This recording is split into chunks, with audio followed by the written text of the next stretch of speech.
I'm on my own dock at 6 a.m., coffee steaming in my hand, when 3 patrol cars come howling down my driveway in Willowbrook Estates.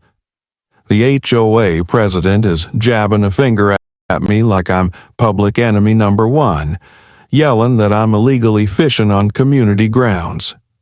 The joke: I've owned this 5-acre lake since 2009, and these folks have been trespassing on my property for years. But here's what Darla Kent and her board don't realize. I'm not just some electrician they can shove around. I've got 38 years of property records, $400 worth of trail cameras, and a very patient lawyer on speed dial. What would you do if your HOA tried to swipe your family's lake? Drop a comment below, because what follows is the most satisfying legal takedown I've ever seen. These entitled bureaucrats picked the wrong landowner to hassle. My name's Evan, and I'm a 42-year-old electrician who thought he'd inherited a slice of heaven when my grandfather passed in 2009. 5 acres of pristine woods with a 2-acre spring-fed lake that had been in our family since 1987. Every morning, I'd walk to the water's edge, breathing in that crisp pine smell mixed with the earthy scent of the lake, listening to the haunting calls of loons echo over the surface. The dawn mist would lift like ghosts drifting across the water, and I'd make my first cast, feeling like the luckiest man alive. When Grandpa bought this land, it was nothing but forests and farmland for miles.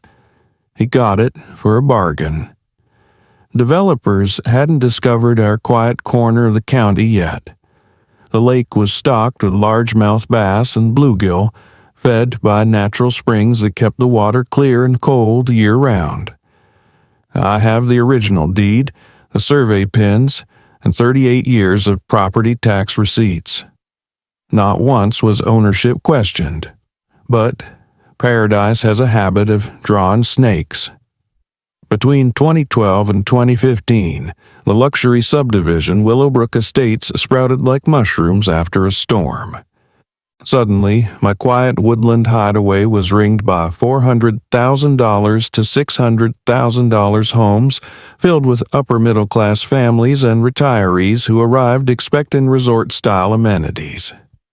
Plenty of these newcomers glanced at my lake and assumed it came bundled with their purchase. The first warning signs showed up in 2018. Polite asks at first: could their kids fish from my dock? Would I mind if they brought kayaks on weekends?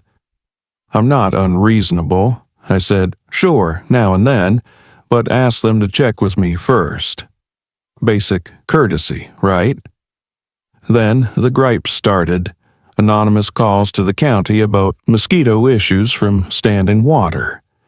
Passive-aggressive comments at the gas station about how some folks don't maintain their property properly. I started finding beer cans and fishing lines scattered along my shore. Enter Darla Kent. Stage left like a villain from a bad soap.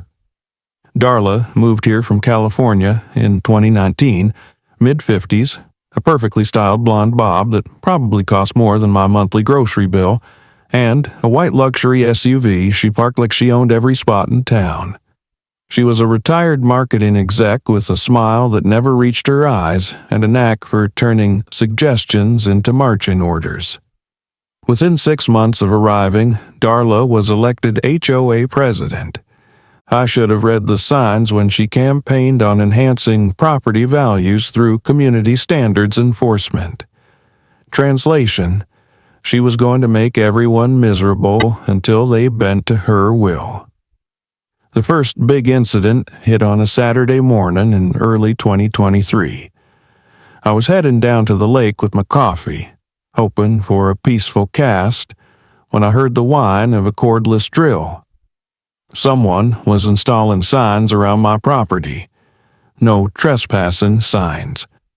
On my land without permission. I marched over to find Darla herself, dressed in what I can only call suburban safari gear, directing two guys with a post-hole digger. The cloud of overpowering floral perfume reached me before I did. "Excuse me," I said, keeping my voice steady. "What are you doing?" She turned with that practiced smile, heels clicking on my asphalt drive. "Oh, Evan, just clarifying property boundaries for everyone's benefit. You understand." "I understand you're putting signs on my property without permission." Her smile slipped. "Well, there's been some confusion about public access to community amenities." "There's no confusion. This is private property. These signs come down now." That's when I saw the real Darla for the first time. The mask dropped, and underneath was pure entitlement wrapped in righteous indignation. "I don't think you understand your position here," she said, voice dropping into that dangerous whisper wealthy bullies use before they threaten you. "This neighborhood has standards. Some people just don't fit." And that, friends, was the declaration of war.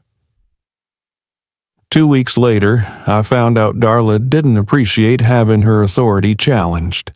I was enjoying my usual dawn ritual, coffee still hot in the cool air, that first cast of the day sailing clean over the water, when multiple car doors slammed.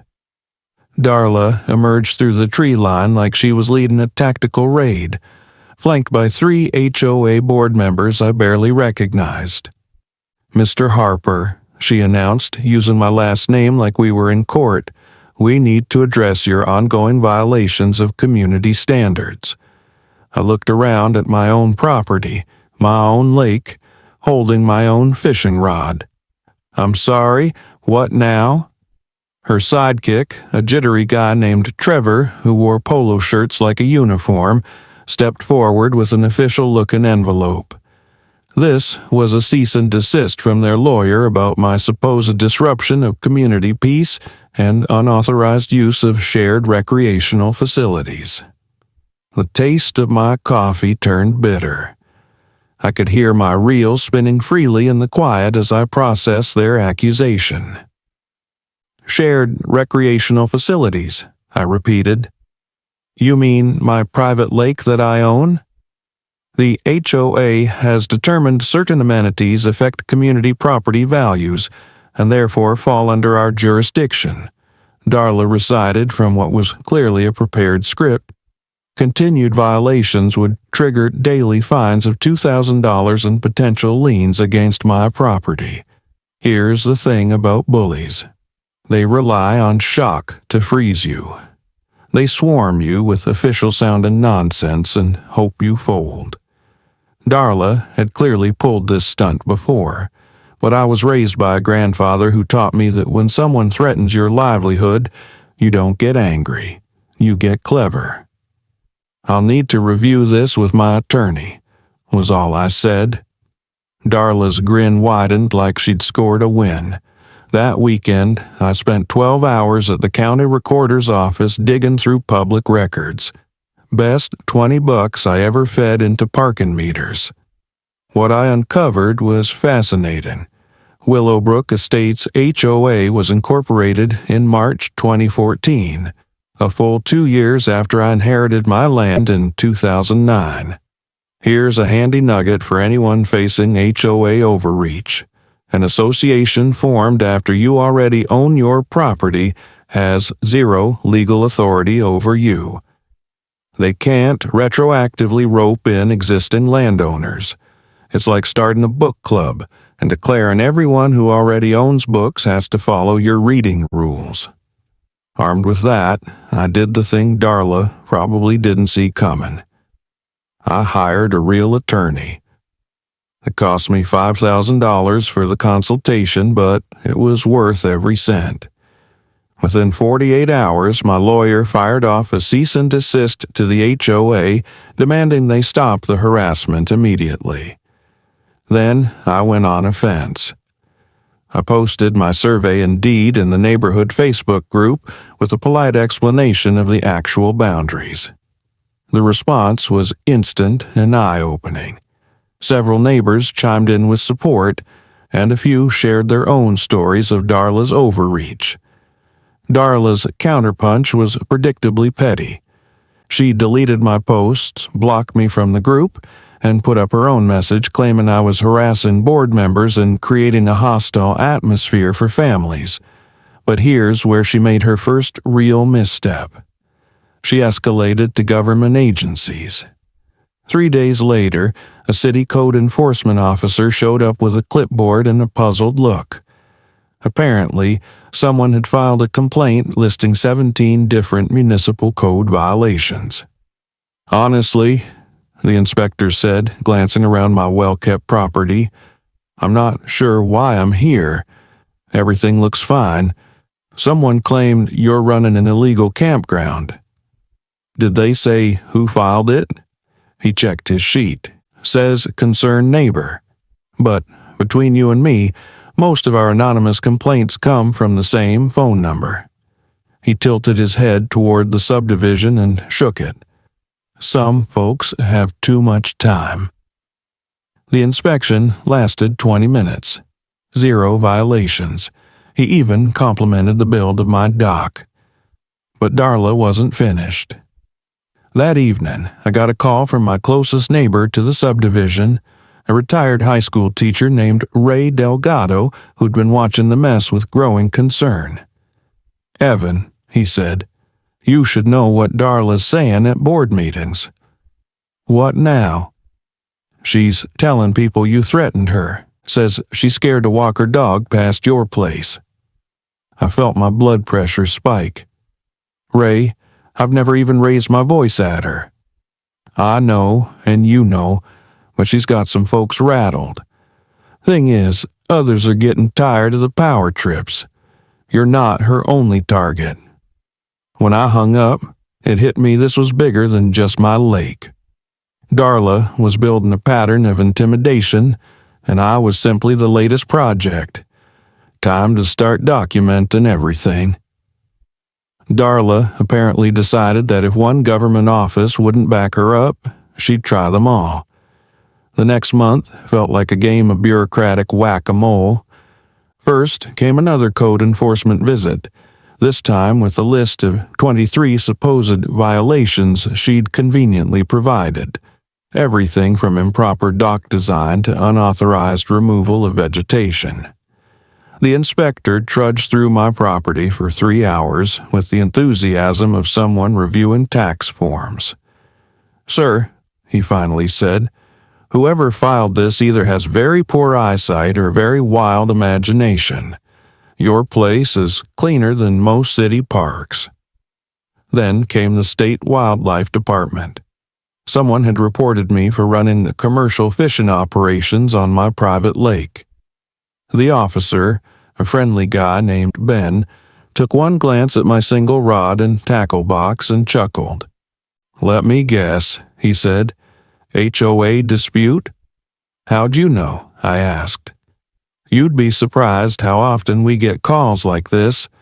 Usually, it's a neighbor who thinks they know more about wildlife law than the actual officers." But Darla's masterpiece was her social media crusade. She created a group called Willowbrook Community Safety and started posting daily updates about supposed threats to neighborhood peace. My quiet morning fishing somehow became early morning disturbances lowering property values. Isolation tactics crept in too.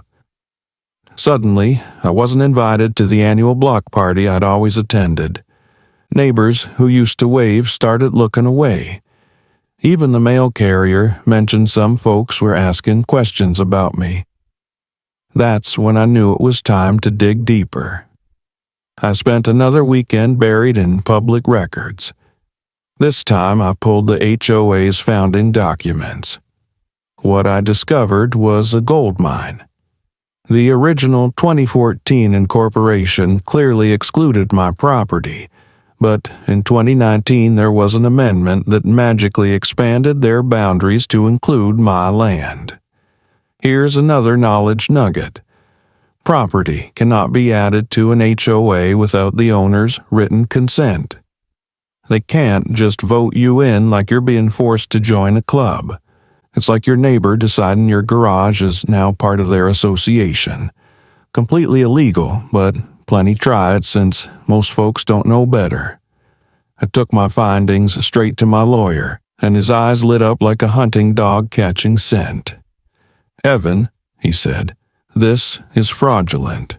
They've been operating under false jurisdiction for years. Not only can we make them back off, we can pursue them for harassment under color of law."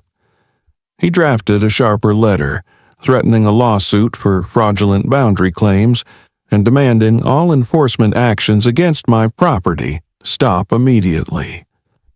The board folded faster than a cheap card table. At their next meeting, they voted to suspend any actions while they reviewed jurisdictional questions. Darla was reportedly livid, but I thought the battle was over. Big mistake. Never underestimate a narcissist who's been humiliated in public. Darla changed gears from pseudo-legal harassment to personal slander. She started spreading rumors about my family background at gatherings, tossing out snide remarks about people who don't share community values, and hinting maybe certain residents weren't the right fit for Willowbrook. Then came the sound of tires crunching gravel one afternoon, followed by the distinct growl of diesel exhaust. I was fixing a porch light when Darla's luxury SUV pulled in, trailed by a police cruiser. My gut dropped. What now? The officer approached while Darla leaned against her car, arms crossed, face smug with self-righteousness. "Sir, we've received a report of threats made against a neighbor," he said. "Mind if we ask you a few questions?" "Threats?" I asked. "Officer, I haven't threatened anyone. The complainant states you confronted her last night and said you'd make her pay for interfering with your property." I stared at Darla, who nodded earnestly. "Officer, I was in my workshop all evening. I haven't spoken to this woman in weeks. Do you have any way to verify that?" Thank God for the security cameras I'd installed the month before, mainly to monitor the lake. The footage clearly showed me in my shop from 6 to 9 p.m., exactly when she claimed I'd threatened her. The officer reviewed the clip, then walked back to Darla. I couldn't hear the words, but I saw her face redden like a boiling kettle. When he returned, he looked apologetic. "Sir, I'll be filing a report for false police claims. That's a misdemeanor here. You might want to consider a harassment complaint yourself." As Darla sped away, tires squealing, the officer shook his head. "Between you and me," he said, "we know that address is a problem. My advice? Document everything. People like this usually hang themselves. You just need enough rope." That false police report backfired on Darla in ways she probably didn't anticipate. When the officer mentioned my security cameras, something clicked in my mind. If those cameras captured me working, what else might they be catching? That weekend, I walked the property line with fresh eyes. Near the back corner where my land bordered the subdivision, I found something that made my blood boil. A well-trodden path leading from the neighborhood straight to my lake. Not to just a casual trail either. The ground was beaten down, branches snapped, even stepping stones laid across the muddy patches.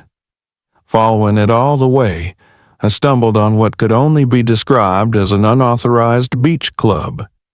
Someone had extended my dock with a crude add-on, set up Adirondack chairs around a stone fire pit, bolted rod holders to trees, and chained a weathered cooler to an oak. The stale smell of beer and charcoal hung thick in the air. I wasn't about to let that go. I invested $400 in motion-activated night vision trail cameras and set them up covering every angle of the path and shoreline. Within 2 weeks, the footage rolled in like a jackpot.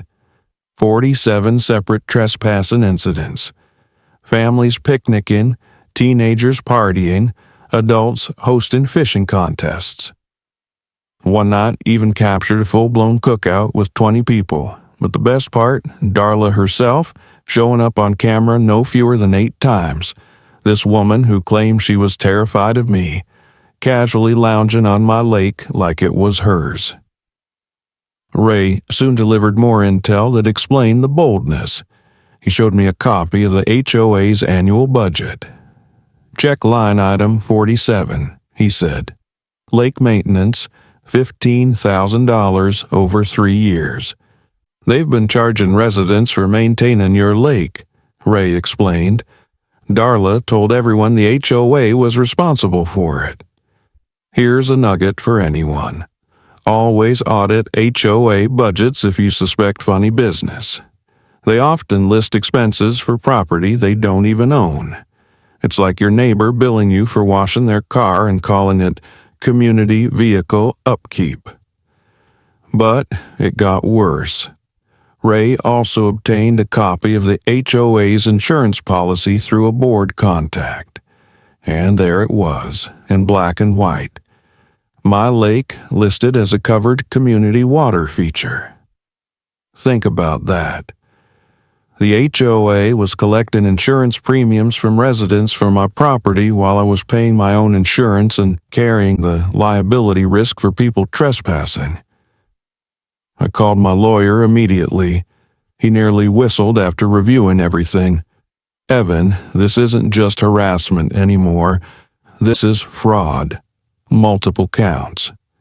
Tax fraud, insurance fraud, possibly theft of services. We're talking potential criminal charges. And Darla just kept digging herself deeper. At the next HOA meeting, she floated the idea of installing cameras pointing at my land, supposedly for community safety. Ray relayed her comments. She claims it's for protection, but she's really escalating surveillance. I just laughed. More cameras? Great. More proof of trespassers. But her most telling remark came when someone questioned the lake maintenance budget. Some people, she sneered, don't realize that living in a quality neighborhood comes with the responsibilities. If they can't contribute to shared amenities, maybe they should move somewhere more suitable. Her classist undertone was becoming impossible for even her allies to ignore. That's when I saw her fatal flaw. In her mind, the lake wasn't mine because she believed it should belong to the community. My deed, my taxes, those were just inconvenient details she thought she could steamroll. I spent the next week organizing my evidence like I was preparing for trial.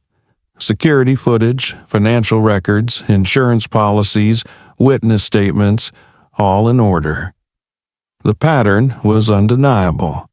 The HOA had been defrauding both me and their own residents for years.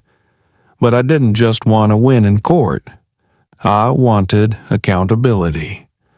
And Darla had unknowingly given me all the ammo I'd need to take her down completely. The bombshell hit on a Tuesday morning, disguised as routine county mail.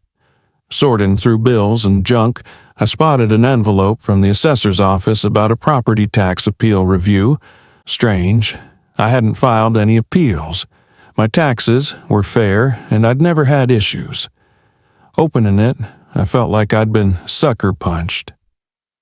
The Willowbrook Estates HOA was listed as a co-applicant, requesting a reduction in my property's assessed value due to shared recreational facilities, lowering individual tax burdens. In other words, they were claiming partial ownership of my lake for tax purposes. I drove straight to the assessor's office, letter clutched like evidence. "Ma'am," I asked the clerk, How can someone else file a tax appeal on land they don't own? She pulled up my file, frowning. This is unusual.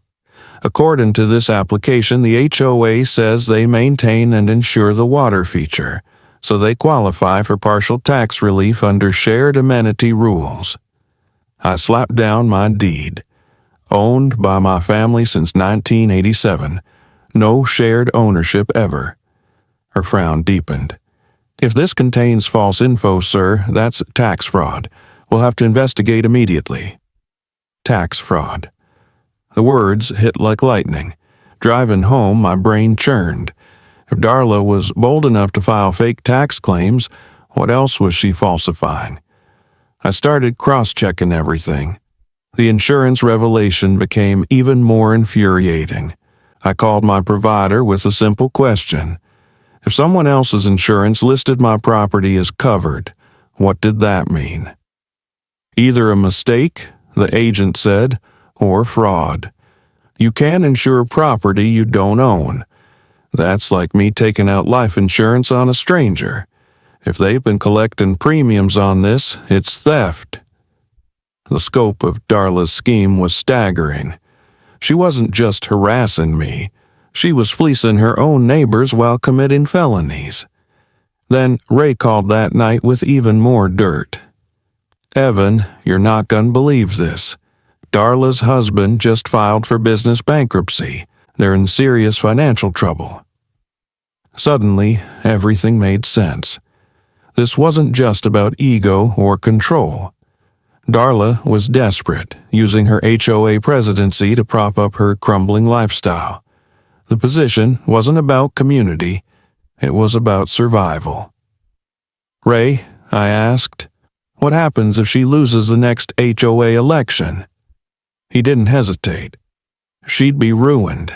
Everyone would know about the bankruptcy, the fraud, everything. I hung up with a new understanding of my opponent. This wasn't just about defending my lake anymore. Darla had bet everything on her ability to scare me into giving in. She'd lied, schemed, and broken laws. And now I held evidence strong enough to crush her completely. Tax fraud, insurance fraud, theft, false police reports, each alone could mean charges. Together, they painted the picture of a cornered narcissist who'd lost touch with reality. The next morning, I made 3 phone calls. First, to my attorney, who almost dropped the line when I told him about the tax fraud. Second, to the district attorney's office to file criminal complaints. And third, to a local reporter who'd been sniffing around. This isn't just a property fight, I told her. This is organized fraud targeting an entire community. Darla wanted to play hardball. Fine. I was ready to show her what a real power play looked like. The first step was upgrading my legal team. My original lawyer was solid for property disputes, but I needed someone seasoned in HOA fraud and white-collar litigation. After 3 consultations, I found Sarah Lynn, a litigator with a reputation for dismantling corrupt associations. After reviewing my evidence, she looked almost gleeful. Evan, this is a prosecutor's dream. We're talking years of fraud, multiple victims, multiple agencies. I'll take this on contingency. I'm that confident we'll win big. That was music to my ears. No fees unless we won, and Sarah was betting her time on my case. She immediately recommended bringing in a forensic accountant to analyze the HOA's books, which were public records Ray and his allies had been collecting. The accountant's preliminary report was devastating. $47,000 in questionable expenses over 4 years, including lake maintenance fraud, unauthorized legal fees, and what appeared to be personal spending, disguised as community costs. We needed more than paper evidence, though. I hired a licensed land surveyor to create a fresh, court-admissible survey of my property boundaries. Cost me $8,000, but worth every penny. Here's a nugget of knowledge. Professional surveys are ironclad in court. They outweigh any HOA map or handshake agreement. Never risk property fights on amateur markings. Meanwhile, Ray was quietly building a resistance. Turns out, Darla had created more enemies than allies. 6 other residents began documenting their own harassment stories. And a retired accountant, Mrs. Pierce, volunteered to comb through the HOA's financials. Darla fined me $5,000 for having the wrong shade of mailbox, she told me. When I asked to see the rule, she said community standards don't need to be written down. That's when I knew she was making it all up. The trail cameras kept paying off too. Beyond the endless trespassing footage, I caught Darla sneaking around my property, sometimes with a measuring tape. One clip even showed her trying to move a survey marker, tampering with property boundaries, which is a felony. I upgraded the system again, adding more cameras with night vision to cover blind spots. My goal was simple: drown her in undeniable evidence. Sarah connected me with an investigative journalist named Lisa Morales, who specialized in exposing local corruption. She'd been following HOA abuse cases across the region and nearly jumped at my story. This hits every angle, Lisa said. Fraud, abuse of power, targeting working-class families, elderly victims. And you've got proof, not just accusations. When can we talk to your neighbors? Meanwhile, the district attorney's office assigned Detective Alvarez to the criminal side. He reviewed my evidence and practically lit up. We've got tax fraud, insurance fraud, filing false reports, theft of services, maybe even extortion, depending on how we frame the threats. Your documentation is top-notch. Most people don't think to save everything like this. Even the insurance companies started moving. Once they realized they'd been duped into covering a property the HOA didn't own, they launched their own fraud probe. Criminal referrals were suddenly on the table. All the gears were aligning. Legal, criminal, and media pressure converging into a perfect storm. Every night I sat at my dining table with piles of papers, highlighting timelines, organizing evidence, cross-checking dates. The smell of printer ink and the shuffle of files became my evening soundtrack. But for the first time in months, I felt real confidence. Darla thought she was dealing with someone she could intimidate into submission.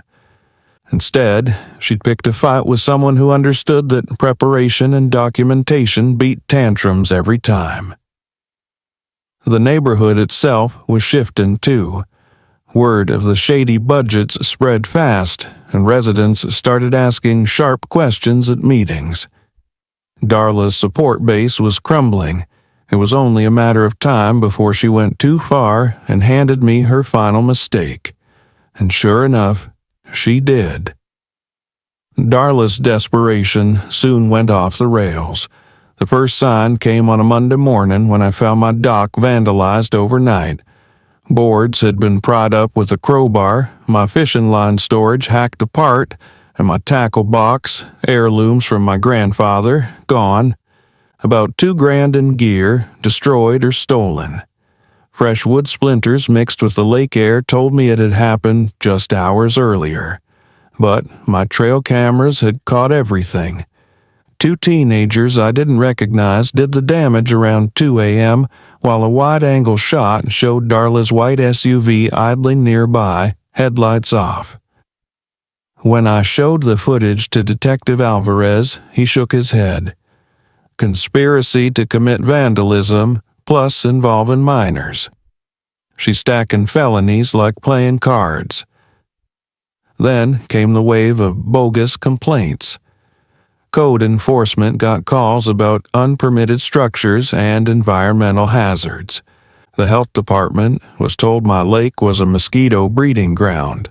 Even the fire marshal got dragged in. claims I was storing flammable materials too close to water. The most creative? A report to the State Environmental Agency alleging my fishing disrupted nesting of endangered birds. The biologist who showed up actually laughed. Whoever filed this knows nothing about wildlife. This is one of the healthiest small lakes I've seen in years. Keep it up. Meanwhile, Darla ramped up her smear campaign online. Fake reviews appeared on my business page calling me hostile and unreliable. Someone even created a fake Facebook account using my photo to post inflammatory junk on local pages. But the worst was when she went after my customers directly. I was finishing an electrical job when the homeowner looked uneasy.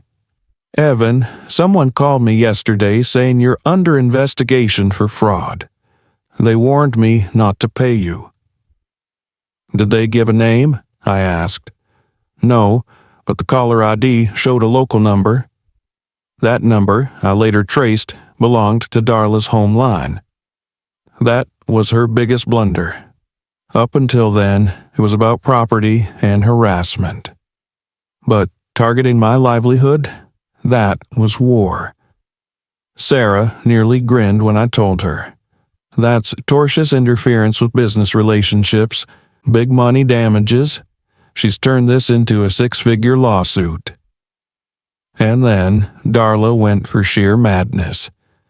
I was in my kitchen, swapping outlet covers when I heard sirens. My driveway filled with not just police, but paramedics and a fire truck. "Sir," the medic said, "we got a 911 call that an elderly man collapsed here." I blinked. "I'm the only one here, and as you can see, I'm fine." False emergency calls are a felony. Worse, this wasn't the first. 2 other bogus 911 calls had already been traced back to the neighborhood. The kicker? The recordings became public record, and Darla's voice was clearly audible on 2 of them despite her attempts to disguise it. She'd reported a heart attack, a drowning, and even shots fired. Her pièce de résistance came a few days later, when she tried to buy me off. I was checking the mail when she appeared, strutting up my driveway like she still owned the world.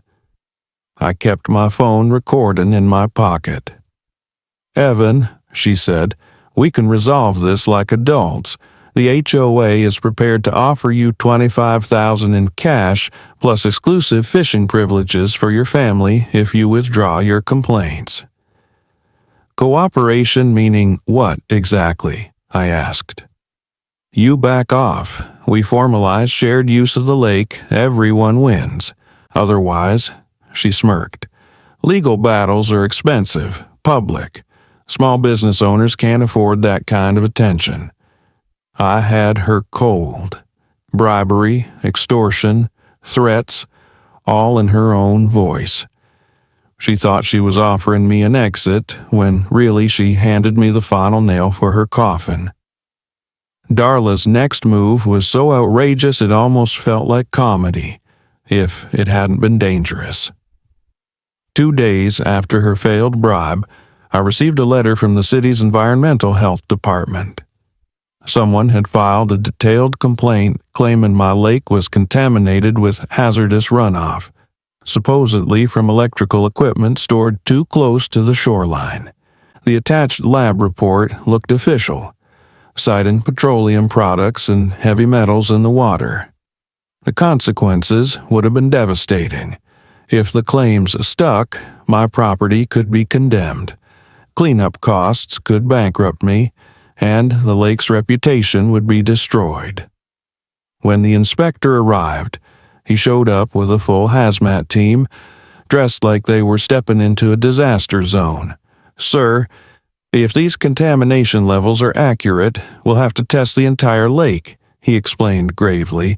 "If confirmed, the site could be declared unsafe immediately." My heart sank until the actual testing began. After half an hour work, the inspector pulled off his gloves, looking baffled. This water is some of the cleanest I've ever sampled. Whoever filed this either forged results or invented them outright. Sure enough, the report supposedly came from AccuTest Environmental. I called them that morning. They had never tested my property, never issued those results. Darla had submitted forged government documents, a federal crime, and she wasn't done. That same week, she organized a boycott of local businesses that worked with me. Flyers appeared around town, complete with my picture, claiming I was under environmental investigation and a danger to the community. The response was immediate and unanimous. Business owners tossed them in the trash and called me to express support. "Evan," said Tom from the hardware store, "I've been here 30 years and never seen this kind of lunacy. She's making herself look insane." But the final straw came when Darla tried to take her crusade public. Ray sent me a link one evening. "You've got to see this," he said.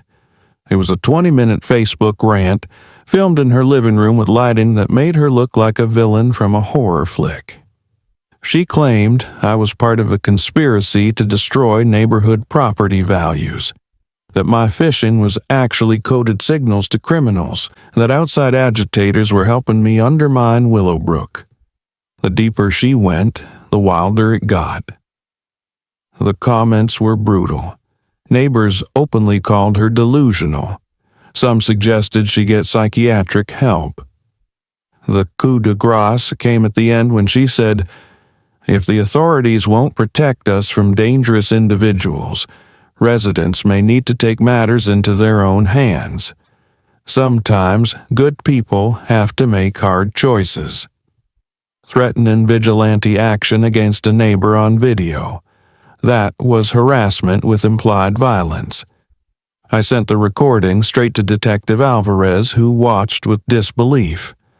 "Evan," he said, "she basically just confessed to harassment while threatening future violence. This is enough for charges on its own." By then, Darla's support base had completely evaporated. 6 board members submitted demands for her resignation. The property management company overseeing the subdivision threatened to cut ties if the harassment continued. Even her closest allies were backing away, terrified of being associated with her unraveling behavior. The smell of victory was in the air, as sharp and fresh as the morning breeze rolling off my lake. I had mountains of documented evidence, lawsuits in motion, and criminal investigators circling closer by the day, but I wanted more than private vindication. I wanted Darla's downfall to be public, undeniable, and witnessed by the very neighbors she had manipulated. And the upcoming town hall meeting was the perfect stage. The Willowbrook Community Center had never seen a crowd like this. What should have been a routine monthly town hall turned into the social event of the year. Word spread fast. Evan Harper was finally going to face off against Darla Kent in public, and nobody wanted to miss the fireworks. I arrived 15 minutes early and the parking lot was already overflowing. Cars lined the street for blocks. Neighbors streamed in with the kind of buzz usually reserved for playoff games. Inside, every seat was taken. People stood along the walls, and the air vibrated with anticipation. I spotted Ray giving me a nod, Mrs. Pierce offering a supportive smile, even a few of my electrical customers in the crowd. A newspaper photographer was setting up in one corner, and a regional TV crew had rolled in with cameras. Darla sat front row, surrounded by empty chairs like a quarantine zone. She wore a navy blazer and pearls, dressed as if it were a courtroom trial, but no outfit could hide the tension radiating off her. Mayor Johnson called the meeting to order, his voice almost lost in the restless murmur of over 150 residents packed into a room meant for half that. "We have an unusual matter tonight," he said. "Mrs. Kent has requested time to speak on ongoing safety concerns. Mr. Harper has requested equal time to respond." Darla rose with the poise of someone who still thought she could bend the narrative. Her heels clicked on the linoleum as that familiar wave of heavy floral perfume filled the room. "Thank you, Mayor. This community faces a serious threat," she began, launching into a speech about dangerous individuals undermining property values, intimidation tactics, and families at risk. According to her, I was everything from an environmental hazard to some kind of criminal mastermind running a lake-based operation. The crowd's reaction was immediate. Eye rolls, head shakes, muffled laughs. When she claimed I was running illegal commercial fishing, someone actually laughed out loud. 10 minutes of increasingly frantic accusations ended with her dramatic warning. "If our officials won't protect us, concerned citizens may need to take action themselves." The silence that followed was heavy. Even Darla seemed to realize she'd just threatened vigilante violence on camera in front of half the town. "Mr. Harper," the mayor said, "your response." I walked to the podium with a single manila folder, calm despite the weight of the moment. Months of patience and preparation had led here. "Thank you, Mayor. I'd like to start with one simple question." I pulled out my deed and held it up. "This document shows I've owned 5 acres, including a private lake, since 2009. Mrs. Kent, could you explain why your HOA has spent $15,000 over 4 years maintaining property you don't own?" The crowd stirred. Darla's face tightened, but she said nothing. "Perhaps you can explain why your HOA's insurance lists my private lake as a covered amenity." The documents flashed onto the projector screen, drawing gasps. "Or maybe," I continued, "you'd like to discuss why you filed tax appeals claiming ownership of my lake to lower your residents' taxes." Darla shot up, shouting, "This is harassment! He's twisting—" "Ma'am," the mayor cut her off. "Please let him finish."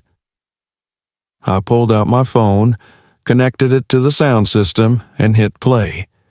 Darla's voice filled the room, offering me $25,000 to drop complaints, warning that small business owners couldn't afford legal attention. The room erupted. Shouts of, "What the hell?" and "Are you kidding me?" echoed everywhere. Phones shot up recording. Darla was shaking now, face scarlet. "You recorded me without permission. That's illegal."